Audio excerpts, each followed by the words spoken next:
वागर्थाविव सम्पृक्तौ वागर्थप्रतिपत्तये जगतः पितरौ वन्दे पार्वती परमेश्वरौ। पाठक मंच सागर साहित्य अकादमी मध्य प्रदेश संस्कृति परिषद का यह एक उपक्रम है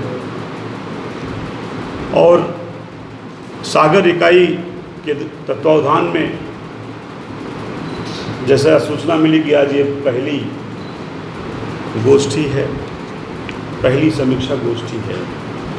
इस समीक्षा गोष्ठी में मंच पर विराजमान हम सभी लोगों के गौरवभूत और न सिर्फ सागर की, पूरे भारतवर्ष में जिनके लेखन की ख्याति से प्रसिद्ध है, ऐसी बहन डॉक्टर सुश्री शरद सिंह जी जो आज की अध्यक्षता कर रही हैं इस कार्यक्रम की, और मंच पर विराजमान हैं हमारे विश्वविद्यालय की बड़ी ही प्रतिभाशील और उदीयमान सुंदर समीक्षिका और अच्छी लेखिका के रूप में, स्तंभ लेखिका के रूप में ख्याति को प्राप्त कर रही हैं डॉक्टर सुजाता मिश्रा जी। आज के इस कार्यक्रम के संयोजक महोदय श्री आर.के. तिवारी जी साहब,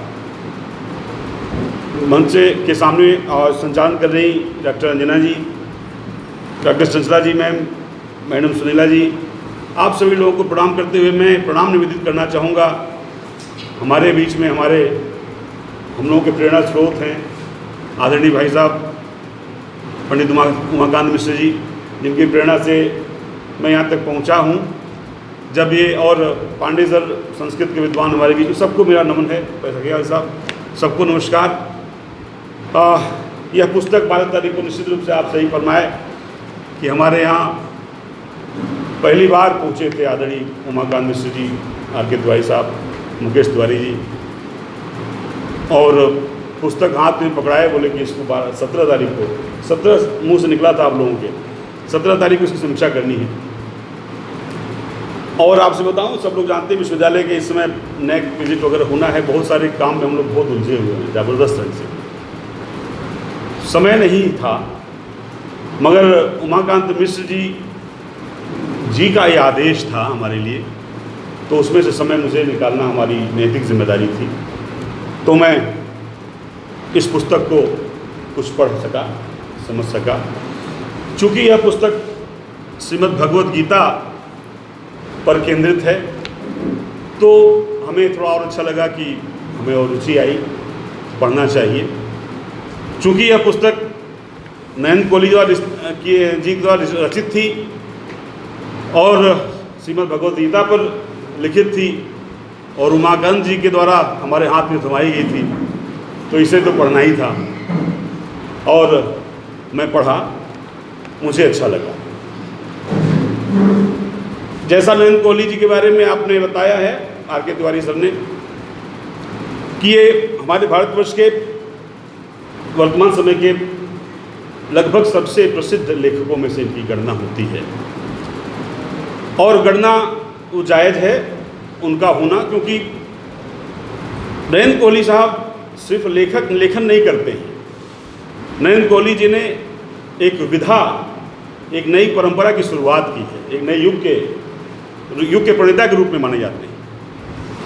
नयन कोहली जी का जो लेखन है, वो लेखन के कई प्रकार होते हैं, उनमें से बिल्कुल एक उन्हीं लेखनों में से एक नए प्रकार का लेखन जो सृजित कर दिया गया है, जो भारतीय माटी के अनुसार फिट बैठता था, वैसा लेखन नयन कोहली साहब ने करना शुरू किया।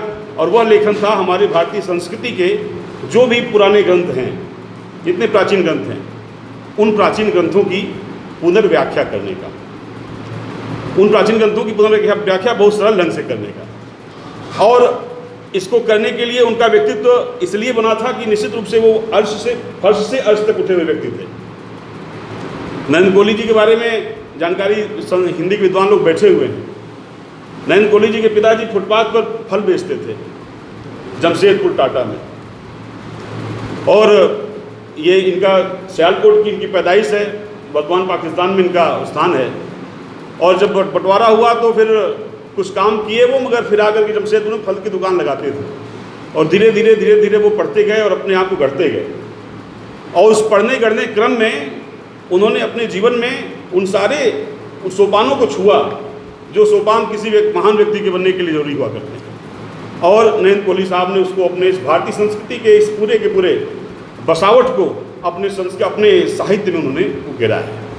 आप उनके रामायण के पर आधारित जो उनके लगभग 5 खंडों में आया हुआ है, अद्भुत है। पूरे रामायण को जो है उपन्यास के रूप में लिख देना। अभ्युदय महासमर महाभारत पर है, अभ्युदय रामायण पर है। वो पूरी एक सीरीज है, पठनीय इसलिए है कि वह ग्राह्य है। हमारे वर्तमान समय के युग में जो बच्चे हैं या जो युवा हैं, उनको जो समझ में आने वाला साहित्य है वो अगर नहीं रचा जाएगा तो हमारी संस्कृति उनसे दूर हो जाएगी।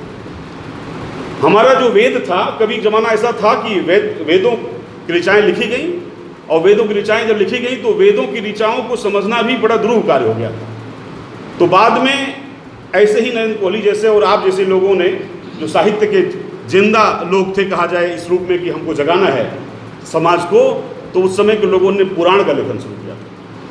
और वेद व्यास जी के द्वारा पुराणों का जो संकलन किया गया, पुराणों का जो लेखन किया गया, उन्हीं वेद के प्रतिपाद्य विषयों को पुराण के रूप में बड़े सरल रूप में लिखा गया। उनको फिर बाद में हमारे आकर के महाकाव्य इत्यादि के रूप में उतारा गया। वो निरंतर बदलने वाली प्रक्रिया है। भाषा में जो हमारा प्रतिपाद्य है, भारतीय संस्कृति का जो मूल तत्व है, वह निरंतर अलग अलग रूपों में सामने आता रहा है। नरेंद्र कोहली जी का यह जो आना शरणम के रूप में श्रीमद् भगवद गीता का उसी परंपरा का एक हिस्सा है। श्रीमद् भगवद गीता संस्कृत में लिखा हुआ, सरल संस्कृत में लिखा हुआ ग्रंथ है, परंतु संस्कृत के उस ग्रंथ को वर्तमान समय में समझना, जो वर्तमान समय के अध्येता पाठक हैं, उनके लिए ऐसा लगता है कि वैसा ही हो गया जैसे वेद के समय में पुराण के को समझने वाले लोग समझते थे, वेद नहीं समझते थे। इसलिए उसको लिखने की परंपरा का इन्होंने जिम्मा उठाया। और निश्चित रूप से जो भी भारतीय संस्कृति का उद्घाटक साहित्य होगा, जिसमें सरलता होगी, सहजता होगी, बोधगम्यता होगी, वह साहित्य ही स्वीकार किया जाएगा। हमारे भारतीय मानस में, जनमानस को अच्छा लगने वाला साहित्य होगा। हर व्यक्ति चाहता है अपने मूल को, अपने यथार्थ को देखे एक बार, उसको दिखाने का प्रयास नरेंद्र कोहली साहब ने किया। शरणम उसी का यह जो है उपन्यास विधा में लिखा हुआ ग्रंथ है। उपन्यास विधा में लिखा हुआ ग्रंथ है। ये निबंधकार भी हैं, कहानीकार भी हैं, उपन्यासकार भी हैं। इनकी तमाम विधाओं में रचनाएं हैं, पद्मश्री हैं ऐसा बताया। और निश्चित रूप से सम्माननीय और दुर्भाग्यवश इस कोरोना ने मैडम को भी दुखी किया, हमें भी दुखी किया, और हम सभी लोगों को दुखी किया। नरेंद्र कोहली साहब भी चले गए। इसी अप्रैल महीने में उनका देहावसान हुआ है कोरोना के काल में। नरेंद्र कोहली साहब अब नहीं है हमारे बीच में। नरेंद्र कोहली साहब की यह रचना जो शरणम हमारे हाथ में मिली है, बहुत कम समय में हम उस चीज़ को पढ़ पाए हैं, समझ पाए हैं, पढ़ा है हमने, देखा है हमने। और चूँकि श्रीमद् भगवद गीता हमारे विषय से जुड़ा हुआ मामला है, तो उससे थोड़ा सा मैं कंपेयर किया हूँ, तो मुझे अच्छा लगा है। और उसको लगा है कि इन्होंने न्याय किया है श्रीमद् भगवद गीता को के प्रतिपाद्य विषय को। जो भी प्रतिपाद्य विषय हैं बड़े गूढ़ हैं, बहुत सरल भाषा में लिखे हैं मगर गूढ़ हैं, परंतु उसको लिख करके उन्होंने उस रूप में प्रस्तुत किया है जो सामान्य लोग भी समझें। रोज जो घर की बात होती है उस तरह से उन्होंने लिख दिया हुआ है। शरणम जो उपन्यास है, इसकी शुरुआत ही होती है सास बहू के झगड़े से, और यह आधुनिक संदर्भ है।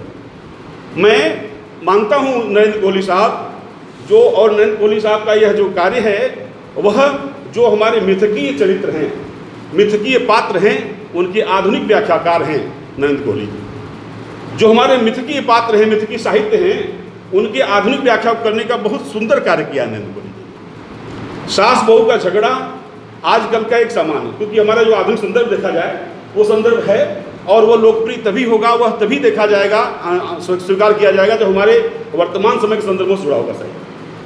और यह घटना हम कहीं नहीं पाएंगे। उपन्यासकार जब भी कोई चीज़ लिखता है या कथाकार कोई चीज़ लिखता है तो उसकी कल्पनाशीलता उसमें हुआ करती है। कल्पना का योग नहीं करेगा और सिर्फ यथार्थ का वाचन करेगा तो फिर वो चीज़ उदासीन हो जाती है, उबाऊ हो जाती है। समझ में नहीं आती है, और उसके लिए उपन्यासकार की कलाकारी है कि उसको कितना सरल, कितना सहज बना दे, आपके आसपास की वस्तुओं को उसमें उसके साथ जोड़ करके, ताल्लुका दिखा करके। तो शरणम जो ग्रंथ है, उस ग्रंथ की शुरुआत ही होती है सास बहू के झगड़े से। सास बहू, और दूसरी बात जो मैं फिर कहना चाहूँगा, जो वितकी चरित्र का जो है आधुनिक व्याख्याकार है, इसमें आपको गांधारी मिलेंगी, धृतराष्ट्र मिलेंगे, श्री कृष्ण अर्जुन का तो खैर साहित्य है ही वो। हम लोग श्रीमद् भगवद गीता देखते हैं तो भगवद गीता में धृतराष्ट्र उवाच, संजय उवाच, श्री भगवान उवाच, अर्जुन उवाच, इतना आता है। 4 लोगों ने बोला है, इन्हीं चारों के संवाद में ये पूरा का पूरा श्रीमद् भगवद गीता गया। मगर अगर ऐसा किया कहा जाए कि आप बोलिए, आप बोलिए, आप बोलिए, मैं बोलूँ, बोल के चला जाऊँ, और बीच में अंजना जी की भूमिका नहीं रहे, तो कार्यक्रम समझ लीजिए कि किसी अर्थ का नहीं बचेगा। अनुनय करने वाला व्यक्ति नहीं है, अगर उसमें बैठाने वाला, एक क्रम बैठाने वाला व्यक्ति नहीं है, उसको परोसने वाला व्यक्ति नहीं है, तो कोई भी चीज़ हो वह ग्राह्य जल्दी हो पाती नहीं है। आधुनिक जो व्याख्याकार हमारे नरेंद्र कोहली जी हैं, हमारे उसी 4 संवादों को, जो 4 संवाद खंड खंड में लगते थे कि ठीक है, अब संजय पूछ रहे हैं और जो है धृतराष्ट्र पूछ रहे, संजय बता रहे हैं, अर्जुन पूछ रहे हैं, तो कृष्ण बता रहे हैं, मगर 2 अध्यायों में विषाद योग के बाद जो है फिर अगर सांख्य योग आता है तो उन दोनों में कोई क्रम तो होना चाहिए, कुछ ऐसी बात होनी चाहिए जो दोनों को क्रम को जोड़ सके, जो कथा बन सके। उपन्यासकार तो प्रवाह ले आता है, अगर प्रवाहिता नहीं है, उनके अंदर गुम्फन नहीं है ऐसा कि एक दूसरे से लोग जुड़े हुए हैं, तब तक तो फिर पढ़ने वाला व्यक्ति ऊब जाएगा। प्रायः ऐसा होता है। श्रीमद् भगवद गीता के 18वें अध्याय को कोई एक साथ बैठ के पढ़े तो पढ़ते पढ़ते लगता है कितना ज्ञान रखते हैं मस्तिष्क में, परंतु उपन्यासकार श्री नरेंद्र कोहली जी ने इस काम को बड़े सादे ढंग से किया। सास बहू के झगड़े से बात शुरू हो जाती है और वो झगड़ा पहुंचता है धृतराष्ट्र के। धृतराष्ट्र कहती है गांधारी की भानुमति को समझा दो, ये बहुत हमें परेशान कर रही है, और अच्छा युद्ध चल रहा है, यह युद्ध के समय का है, और घर में धृतराष्ट्र हैं, उनकी वो गांधारी जी हैं। तो गांधारी का जो चरित्र निकल के आया है, या धृतराष्ट्र का जो चरित्र निकल के आया है, मेरी नज़र में बहुत हल्का निकल के आया है। और मैं अपनी बात इसके बाद में कहूँगा कि ये ठीक है, नरेंद्र कोहली साहब या कोई भी ऐसे व्यक्ति जो हमारे स्थापित जो सांस्कृतिक प्रतिमान हैं, जो मूल्य हैं, उनको अपने हिसाब से तब्दील कर देते हैं, और करके फिर लोगों के लोग लुभावन बना देते हैं, और लोग उसका आनंद लेते हैं। यह एक स्वेच्छाचारिता, यह इस धर्म में ही संभव है। किसी और धर्म में अगर ऐसा कुछ कर दिया जाए तो क्या से क्या होगा। एक धार्मिक दृष्टि से अगर इसकी व्याख्या करी जाए तो हमारे जो स्थापित सत्य हैं, उन सत्यों को अलग अलग ढंग से हमारे आज के लेखक अपने अपने ढंग से प्रस्तुत करते हैं, और एक ही कृष्ण की अलग अलग कहानी मिलेगी, एक राम की अलग अलग कहानी मिलेगी। यह स्वतंत्रता है हमारे यहाँ, और हम लोग उसको एंजॉय करते हैं कार्य, और लेखकों को भी लगता है उसमें उनकी कल्पनाशीलता दिखी जाती है कि वो कितना अच्छा सोच सकते हैं, कितना अच्छे ढंग से उसको ट्विस्ट दे सकते हैं।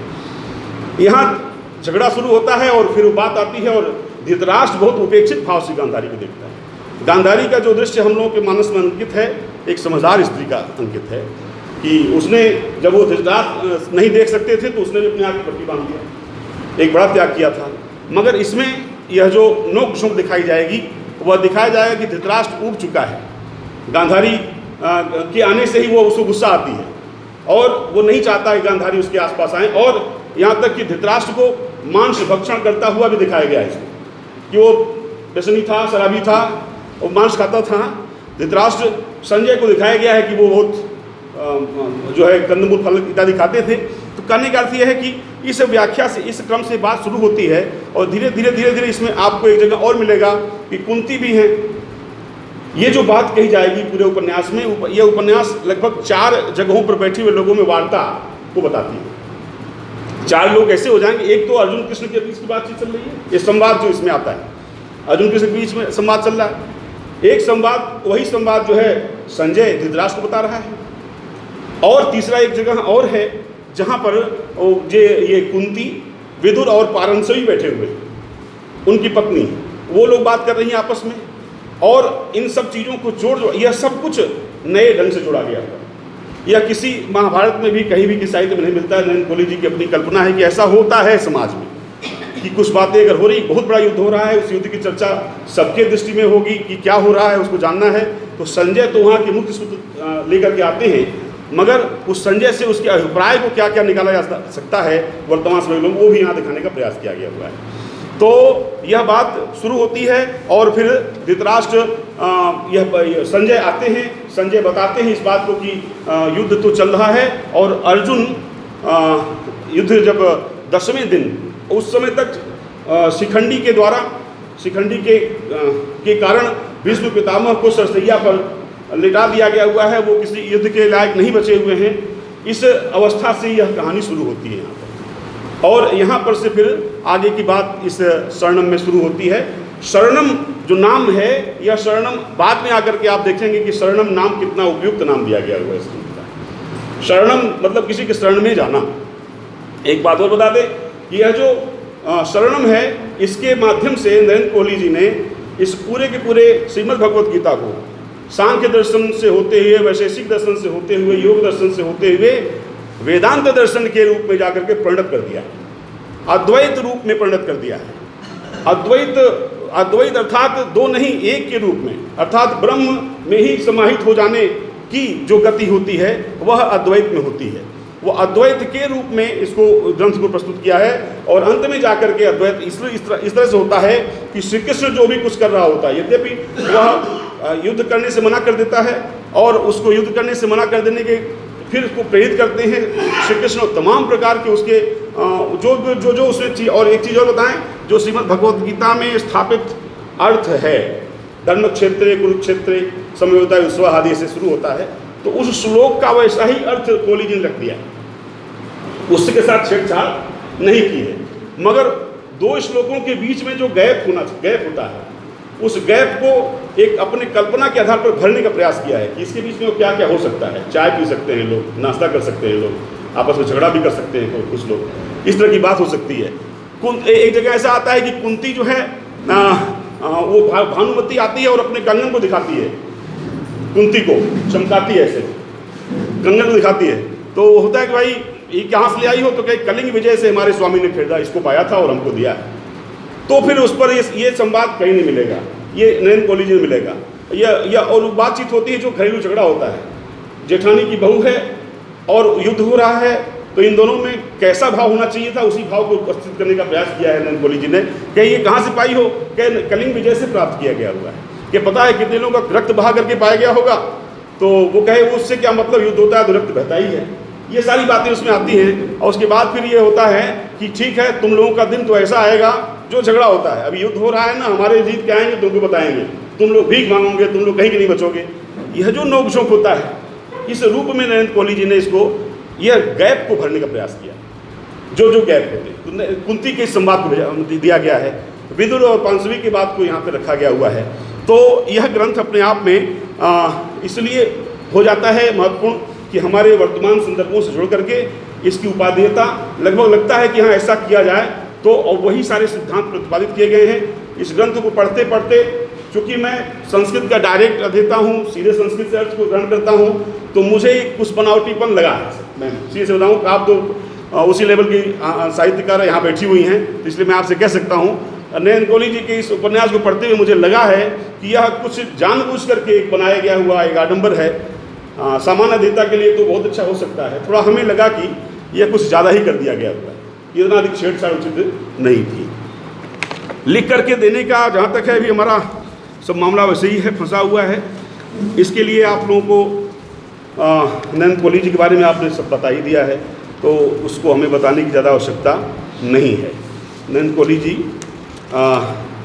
इसके और बता दूं कि यह जो पुस्तक है, यह जो चूँकि पाठक मंच का 2.5 वर्ष संचालन हमने किया था अपने विश्वविद्यालय के इकाई का, तो कुछ चीज़ें जो हैं सर बोल रहे थे तो लग रहा था कि मैं खड़ा होकर बोल रहा हूँ, वो माकान भाई साहब बोलते थे लगता है कि वो शुरुआत में बोला जाता है। आज ये पहली गोष्ठी है। इस पुस्तक को पढ़ाने का और देने का, बताने का अर्थ इसका जो उद्देश्य होता है, वो यही उद्देश्य होता है कि जितने लोग यहाँ बैठे हैं उन लोगों में वह पुस्तक अपने गुणवत्ता के साथ स्थापित हो जाए, और वो लोग उस पुस्तक को पढ़ने के लिए निश्चित रूप से तत्पर हो जाएं और चाहें कि हमें मिल जाए पुस्तक मैं पढ़ लूँ, और स्वयं न पढ़ें और लोगों को पढ़ने के लिए प्रेरित करें। पुस्तकीय संस्कृति का विकास हो, विस्तार हो, यही इस पाठ्यक्रम योजना का ध्येय भी है।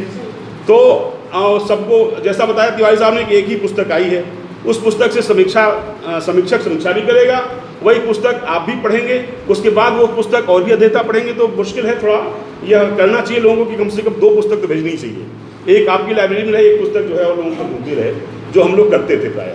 तो ये है, तो जो है यह जो शरणम है यह वाणी प्रकाशन से प्रकाशित है। ये बताना इसलिए जरूरी है कि वाणी प्रकाशन अपने आप में एक प्रामाणिक और अपने आप में एक साख रखता हुआ प्रकाशन है। तो ये पुस्तक बहुत अच्छी है, ज़्यादातर उनकी पुस्तकें हुई हैं प्रकाशित वाणी प्रकाशन से। हाँ, तो यह वाणी प्रकाशन नई दिल्ली से प्रकाशित है। इसमें कुल 224 पृष्ठ हैं और इसका मूल्य 395 रुपया है, 395। अगर कोई ज़्यादा प्रभावित हो जाए तो इसको खरीद के पढ़ सकता है ना, इसलिए बात कहना था। तो ये जो है शरणम जो है आधुनिक युग के बहुचर्चित और लब्ध प्रतिष्ठित यशस्वी लेखक नरेंद्र कोहली की उपन्यास विधा में लिखित महत्वपूर्ण कृति है।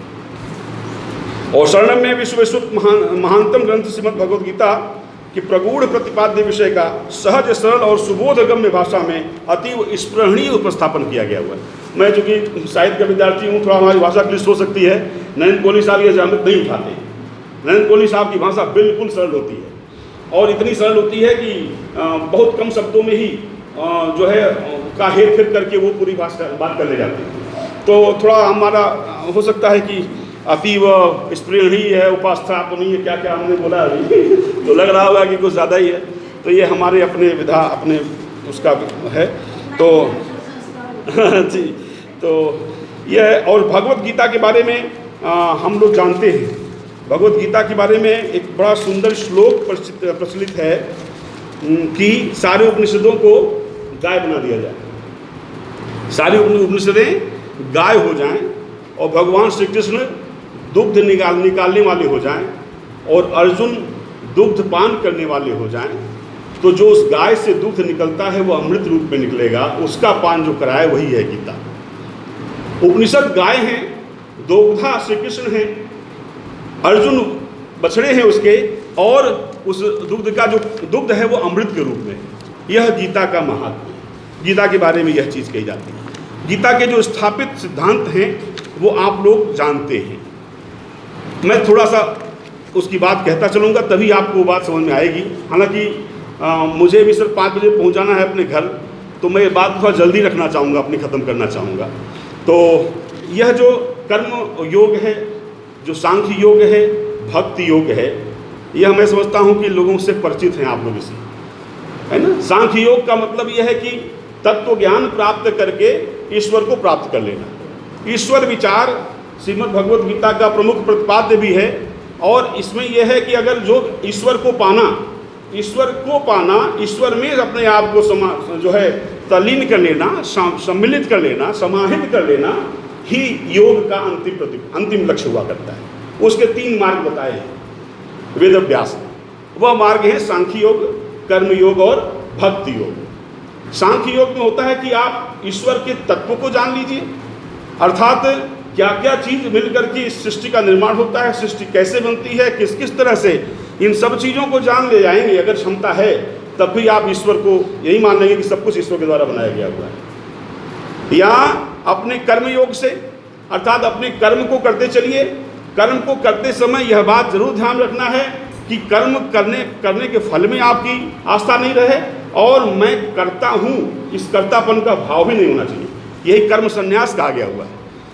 कोई व्यक्ति काम करता है और ये लगता है कि अगर उसका नाम नहीं उसमें दिखाई दिया तो वर्तमान समय में बड़ी दिक्कत होती है, तो उसका नाम तो होना ही चाहिए भाई।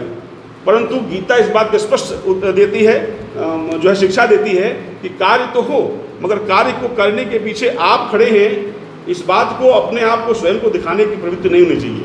या कर्म योग से भी अगर आप अपने काम को करते चलते हैं तो भी निश्चित रूप से उस ईश्वर की प्राप्ति आपको हो सकती है। और भक्ति योग यह है कि सब कुछ भूल जाइए, न तो आपको तत्व ज्ञान से लेना देना है, न तो आपको जो है कर्म से कि हम कर्म करके कुछ प्राप्त कर सकते हैं, मेहनत करके प्राप्त कर सकते हैं, ये लेना देना है। आप अपने स्वत्व को ईश्वर में एकदम समर्पित कर दीजिए। भक्ति ईश्वर में अपने आप को समर्पित करके जब आप कोई काम करेंगे तो ईश्वर आपको मिल जाएंगे। वह पूर्ण समर्पण ही भक्ति योग का मुख्य सिद्धांत है। तो इस भक्ति योग को भी इसमें दिखाने का प्रयास किया गया है, कर्म योग को दिखाने का प्रयास किया गया है। और इसके लिए बहुत ही इन्होंने कहा है कि आखिर अर्जुन को जब वो चल रहा होता युद्ध, आपसे हमने बताया कि सास बहू के झगड़े से कहानी शुरू होती है, उसके बाद फिर बोलता है धृतराष्ट्र कि तुम हमें डिस्टर्ब नहीं करो भाई, संजय बताओ आगे क्या हो रहा है। तो संजय से सब चर्चा सुनते रहते हैं। संजय जब बताते हैं कि जो है भीष्म की स्थिति बड़ी वैसी हो चुकी है, तो एक चीज़ और बताएं कि गुरु द्रोणाचार्य का पूरा सम्मान किया गया है। महाभारत में हम लोग जानते हैं, देखते भी हैं, मगर धृतराष्ट्र ने सर्वाधिक अगर कोसा है किसी को तो द्रोणाचार्य को कोसा है। इसलिए कि दुर्योधन बार बार जाकर के द्रोणाचार्य से कहता था कि आप क्या देख रहे हैं, अब आप युद्ध करिए, आप जो है युद्ध करिए। बार बार परामर्श लेता था दुर्योधन। यह सूचना मिलती थी संजय से जब जाकर के इसको, तो उन्हें इस बात की नाराजगी होती थी कि अरे अभी मरे तो नहीं है ना भीष्म, भीष्म से जाके क्यों नहीं पूछ रहा है, पितामह से क्यों नहीं पूछ रहा है, ये द्रोणाचार्य से क्यों पूछ रहा है। द्रोणाचार्य पर धृतराष्ट्र को विश्वास नहीं है। इसमें यह बात दिखा रहे हैं। यह यूं ही नहीं दिखाए होंगे, यह पूरे महाभारत के खंगालने के बाद नरेंद्र कोहली जी ने लिखा होगा, और यह बात जरूर कहीं न कहीं से रही होगी, क्योंकि धृतराष्ट्र का जो चरित्र है वह चरित्र जरूर यहाँ पर थोड़ा लचीला दिखाई दे रहा है और स्वार्थी दिखाई दे रहा है, और इतना अधिक जो है पांडु के पुत्रों के साथ बेईमानी करने का पूरा इसका भाव इसमें दिखाया गया हुआ है। इससे मुझे लगता है कि इनका कहीं न कहीं से विशेष, वो कहते हैं कि भाई बताओ किसे मिल सकता है। वो जब कहता है कि मैं युद्ध नहीं करूँगा, तो युद्ध नहीं करने के लिए वह उसको स्थित प्रज्ञ की परिभाषा देते हैं। स्थित प्रज्ञ अगर बनोगे तभी तुमको यह मोह से निकल पाओगे। यह जितने भी लोग सामने दिखाई दे रहे हैं, ये सभी के सभी लोग आज हैं, कल भी रहेंगे, परसों भी, पहले भी थे। इस बात को जान लो। आत्मा के स्वरूप का विवेचन करते हैं बहुत सरल भाषा में, और ये कहते हैं कि जितने लोग दिखाई दे रहे हैं ये सभी के सभी, कोई नई बात नहीं है कि अभी चले जाएंगे तो फिर दिखाई नहीं देंगे, और सब कुछ हमारे में है। इसमें विश्व रूप का दर्शन भी श्री कृष्ण के बहुत सुंदर, गीता का कोई पक्ष छूटा नहीं हुआ है, सारे पक्षों को, और गीता 700 श्लोकों में लिखी गई रचना है, 18 अध्यायों में। इसको एक बात और बता दूं कि यह 22 अंकों में विभक्त है। अंक मतलब भाग कर सकते हैं, परिच्छेद कर सकते हैं, हिंदी में क्या वर्गीकरण होता है, 1 2 3 4 ऐसे करके दिया गया है। तो मैं कह सकता हूँ यह 22 खंडों में विभक्त साहित्य है, उपन्यास, और यह गीता के उसी क्रम से चला हुआ है। जैसे धर्म क्षेत्र कुरुक्षेत्र से बात शुरू हुई है, तो गीता के उन्हीं प्रतिपाद्यों को लेकर के यह अंत तक जो है, जब अर्जुन युद्ध करने के लिए तैयार हो जाता है, तब तक यह ग्रंथ चलता रहा है। आनंद का विषय इसमें सिर्फ यही है कि उसी गीता को हम एक सरल भाषा में पढ़ते हैं और सुनते हैं। मैं आपको कुछ इसमें उदाहरण बताऊंगा। इसमें कुछ कहानियाँ जुड़ी गई हैं जो इसी देखिए समीक्षा की जो लक्षण होता है, वो राजशेखर ने एक समीक्षा का लक्षण दिया है, जो मैं समीक्षा कर रहा हूँ, क्योंकि अंदर की बातों को ही मैं समझा रहा हूँ, बता रहा हूँ थोड़ा सा। तो समीक्षा का अर्थ यही होता है कि अंतर्भाष्यम समीक्षा। राजशेखर ने अपने काव्य मीमांसा में लिखा था, अंतर्भाष्यम समीक्षा अवांतरार्थ विच्छेदश्च सा, है ना। जो अंतर्भाष्य है उसको सामने सबके रख देना ही यही समीक्षा का मुख्य विषय होता है। तो हम उसकी समीक्षा इस रूप में आपके सामने कर दे रहे हैं। गद्य निबद्ध उपन्यासों महाकाव्यमयी कथा, यह जो उपन्यास होती है वह गद्य निबद्ध होती है और महाकाव्यमयी कथा होती है। कथा का ही महाकाव्यात्मक स्वरूप जो होता है वह उपन्यास कहलाता है। तो यह उपन्यास को बताएं, और इसके पहले आपसे बताएं कि इस ज्ञानेश्वरी नाम की एक कृति मराठी में है, संत ज्ञानेश्वर द्वारा लिखी गई है। वो जो है वो भी श्रीमद् भगवद गीता का अनुवाद ही है। जिस तरह काम इन्होंने किया, अनुवाद मतलब उस मराठी भाषा में भगवद गीता को समझाने का प्रयास किया गया है। तो यह कार्य हमारे यहाँ चलते रहे हैं, और उसी का परिणाम आप देखें, वाल्मीकि रामायण जो वाल्मीकि द्वारा लिखा गया था, उस रामायण को तुलसीदास जी के द्वारा पुनर्कथन किया गया उसका। रामायण का पुनर्कथन ही तो है रामचरितमानस। अगर रामचरितमानस नहीं लिखा गया होता तो राम की जो कथाएं हैं, राम के जो स्थापित मूल्य हैं, वो शायद हमारे सामने उतने स्पष्ट नहीं होते। जितना हम रामचरितमानस से पाते हैं। इसी कारण इसी तरह से यह जो श्रीमद् भगवद गीता है उसका जो यह हिंदी में उपन्यास के रूप में शरणम आया है, वह जैसे वाल्मीकि रामायण के लिए रामचरितमानस होता है वैसे ही भगवद गीता के लिए शरणम भी हो सकता है, यह मेरा कहना है। इसमें और बताएं कि कठोपनिषद को भी कहीं से भी श्रीमद् भगवद गीता में नचिकेता संवाद, नचिकेता की जो बातचीत है वह कहीं नहीं आई। भगवद गीता पूरा पढ़ ले जाइए, नचिकेता कठोपनिषद का पात्र है। उमा और इंद्र संवाद केनोपनिषद का विषय है। राम की कथा तो रामायण की घटना है। इन सबको इन्होंने बुना है, जैसे जगह जगह जगह जगह पात्रों से कहवा करके कि नचिकेता को याद करो। अर्जुन कहते हैं, श्री कृष्ण कहते हैं अर्जुन से कि नचिकेता को याद करो। कहाँ आया है ये भगवद गीता में कि तुम नचिकेता को याद करो? और पूरे के पूरे नचिकेता के वृत्तांत को आप लोग नचिकेता से परिचित ही हैं। जो 3 वर उनको उन्होंने मांगा था, उन 3 वरों में अंतिम वर था आत्मा का स्वरूप। तो आत्मा के स्वरूप को विवेचित करना है तो नचिकेता के संवाद को पूरा कर दिया है। तो नचिकेता के माध्यम से आत्मा को करने का प्रयास किया गया हुआ है। यह विभिन्न वाल्मीकि का प्रसंग आ गया है। उसी में 2 पात्र आपस में बात कर रहे हैं। उन बातचीत में ही वाल्मीकि जो कवि रत्नाकर के नाम से जाने जाते थे, वो जो अंगुलीमाल भी कहे जाते थे, जो था ना वो हत्या करते थे, वो छीना झपटी किया करते थे, तो उसमें यह प्रसंग भी जोड़ दिया गया हुआ है। क्योंकि यह कहती है कुंती उससे कहती है, जब वो कहती है कि देखो मेरा यह कंगन है, यह मेरे पति ने कलिंग विजय करके प्राप्त किया है, तो कहती है कि रत्नाकर का नाम सुनी हो? तो कहीं कौन रत्नाकर? तो कहानी शुरू जाती है। तो उस कहानियों को जोड़ जोड़ करके उस उपन्यास को और थोड़ा बोधगम बनाने का प्रयास किया गया है कि वो भी वही वाल्मीकि था। वो कहा गया कि देखो तुम्हारी जो है इसमें जो भी दंड मिलेगा तुम्हारी पत्नी शामिल होगी क्या? तो वो अपना सही स्पष्ट जवाब नहीं देती है। फिर आता है और सप्तर्षियों के शरण में वह आते हैं और वही कहा उन्होंने कि हमने मारो मारो शब्द आया है, हमने से मारो सीखा है, मारा सीखा है। क्या कोई बात नहीं, मरा ही कहो। तो मरा करने से राम हुआ और वो वाल्मीकि को राम की प्राप्ति हुई। तो यह सब चीज़ें इसमें आपको मिलेंगी और बहुत ही अच्छे ढंग से इन्होंने, बड़ा लंबा है मैम, ये अलग अलग पृष्ठों में। एक्चुअली मैं इसको शब्दांकित नहीं कर पाया हूँ, मैं इसमें चिन्हित तो कर लिया हूँ किताब में, पुस्तक कहाँ है? अच्छा, पुस्तक हुआ जी। पुस्तक में मैं आपको कुछ इसके चीज़ों को बता करके मैं चाहूँगा कि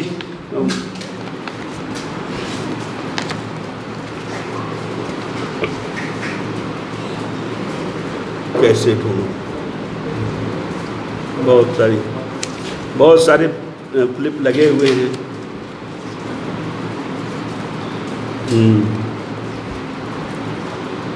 योग की परिभाषा देते हैं और मैं आपको एक आध संवाद सुनाना चाहता था कि कैसे वो दुर्योधन, शुरू में ही देख लें कैसे यह धृतराष्ट्र गांधारी को जो है डांटता है और उससे बात नहीं करना चाहता है ना।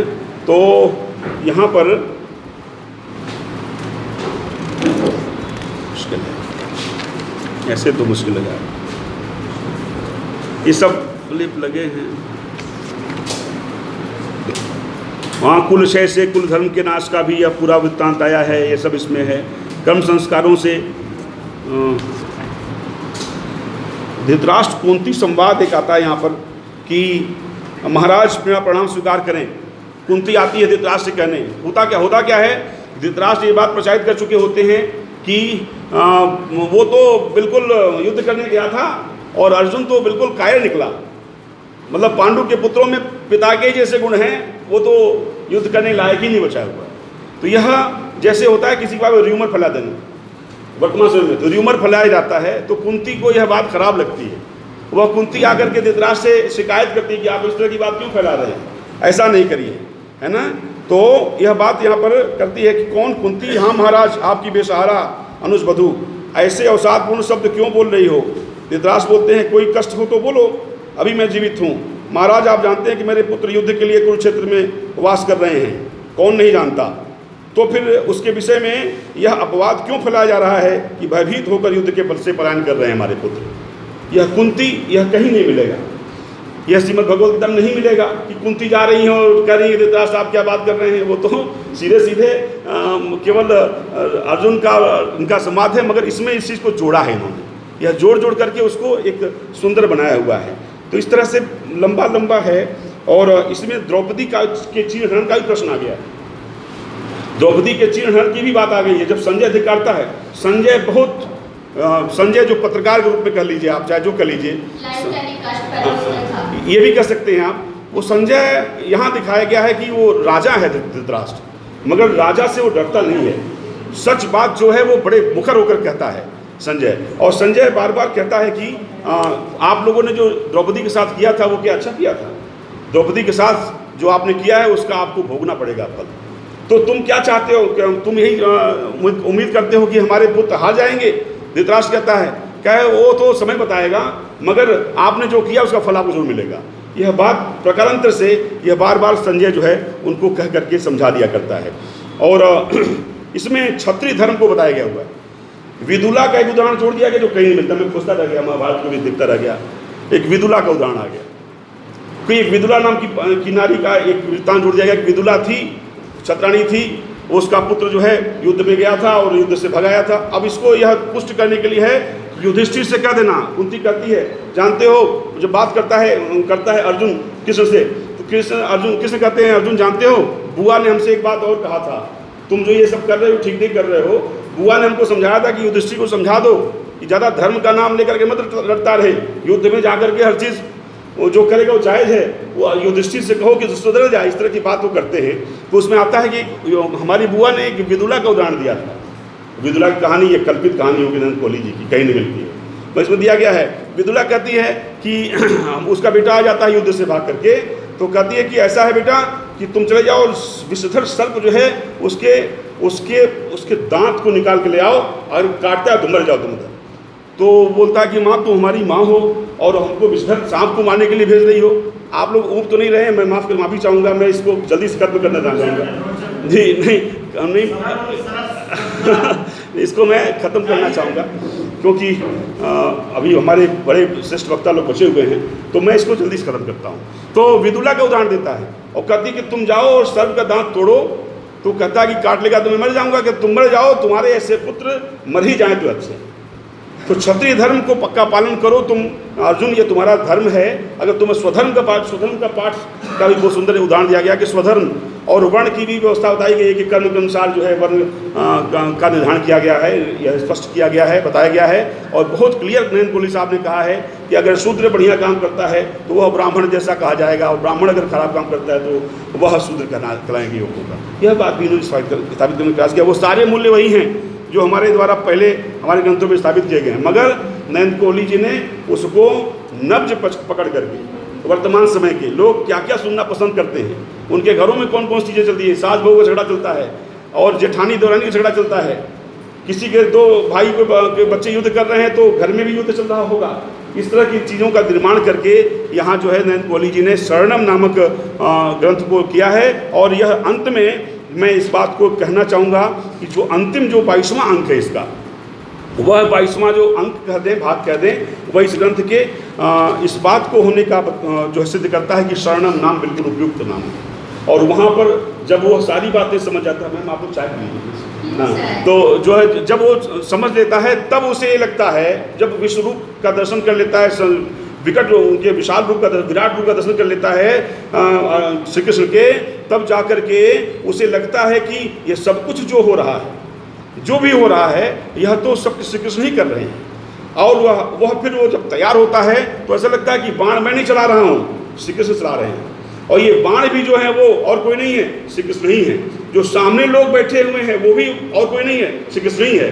बाण ही वही बाण फिर जाकर के बाण में भी लग रहे हैं, उन्हीं को मार रहे हैं, उनको मार नहीं रहे हैं, उनके अंदर के जो उनका अज्ञानता है उसको दूर कर रहे हैं, उनकी अज्ञानता को दूर कर रहे हैं। और इस तरह से लगता है कि करता है पूरा वह अर्जुन युद्ध को जीता भी है, मगर सारा कुछ करते करते अर्जुन के लगता है कि मैं नहीं कर रहा हूँ, यह श्री कृष्ण नहीं कर रहे हैं। अर्थात जो द्वैत है, जीव और जीवात्मा परमात्मा का जो द्वैत है, वह द्वैत वहाँ पर समाप्त हो जाता है और वह अद्वैत के रूप में हो जाता है और उनके शरण में पहुँच जाता है। लगता है कि सब कुछ अब जो है श्रीमद् भगवान श्री कृष्ण के शरण में ही हो गया है, मैं उनके शरण में आ गया हुआ हूँ। और वहीं पर से इस उपन्यास की यहाँ पर युधिष्ठिर होती है और वह शरणम के रूप में उपन्यास जो है चरितार्थ करता है अपने आप को, नाम को। तो ये बहुत सुंदर है। मेरा मानना है कि यह ग्रंथ पढ़ना चाहिए, पठनीय है।